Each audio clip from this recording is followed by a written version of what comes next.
The United States is nowhere near its vaccination goals. Leaders promised on this newscast and everywhere an orderly, organized, efficient vaccination process.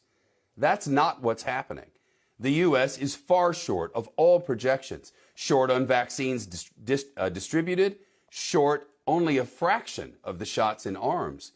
The CDC reports states have received about 17 million doses, and fewer than 5 million have actually ended up in Americans' arms thus far.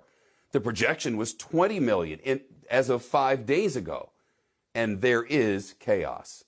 Just look at this parking lot in Central Florida.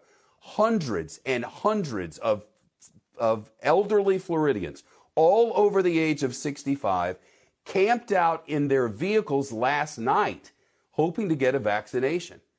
This is not happening as hoped or as advertised. Dr. Scott Gottlieb now, former FDA commissioner, CNBC contributor, board member of Pfizer and Illumina. Doctor, does this mean that the better summer we'd been hoping for and had been advertised is more like a better fall or a better winter?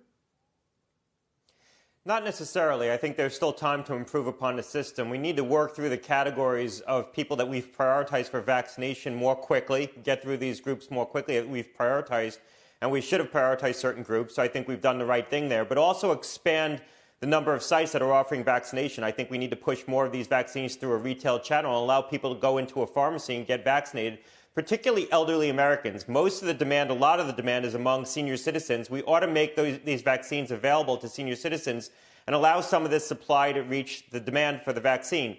The task of getting people vaccinated, I think, is becoming more urgent with these new variants that are emerging. It really is a race against time, trying to get more vaccine into people's arms before these new variants become more prevalent here in the United States. We now know that the UK variant is probably more prevalent than we first suspected. And the South Africa variant is very concerning right now because it does appear that it may obviate some of our medical countermeasures, particularly the antibody drugs. And right now, that strain does appear to be prevalent in South America and Brazil, the two parts of the world right now that are in their summer, but also experiencing a very dense epidemic, and that's concerning. You're talking about the South Africa strain. What you're saying is that the medicines that we've been using on people that have been keeping them from getting so sick that they might end up dead are not working on that variant. Is that the point?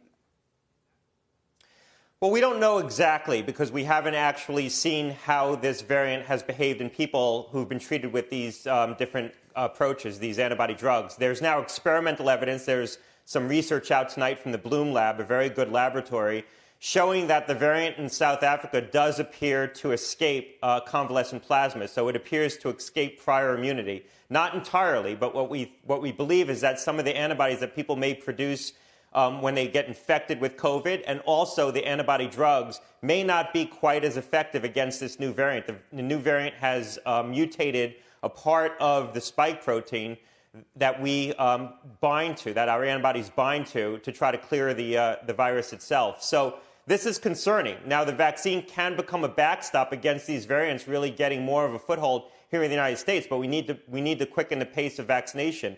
And so I think the vaccine strategy that we had a month ago or 2 months ago needs to be rethought now in light of these new variants, and the goal should be just getting as much vaccine into arms as possible, as quickly as possible. To that end, a lot of doctors now, I don't have to tell you, are talking about reducing it to just one shot. Listen to what Dr. Ashish Jha is saying.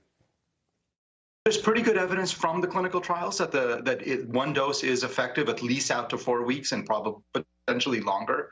So I think that this is not a huge stray out of the clinical data that we have. It certainly would potentially save a lot of lives.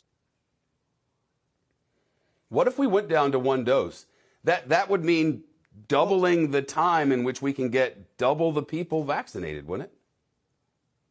Well, I wouldn't necessarily advocate changing the vaccine schedule. What I think we ought to be thinking about doing is pushing out more vaccines. So right now they're stockpiling about 55% of all the vaccine that gets produced because they're stockpiling the second doses, and they're also stockpiling this safety reserve.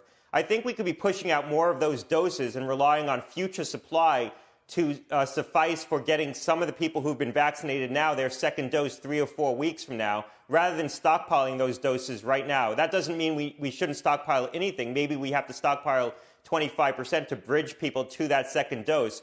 But we can be relying on the manufacturing that's going to be coming online this month and next month to supply some of those future doses and take a little risk that some of those second doses may be delayed. I don't think they need to be, and I don't think they will be, but we can take a risk that they could be to try to get out more vaccines right now rather than stockpiling literally 55% of all the vaccine that gets manufactured.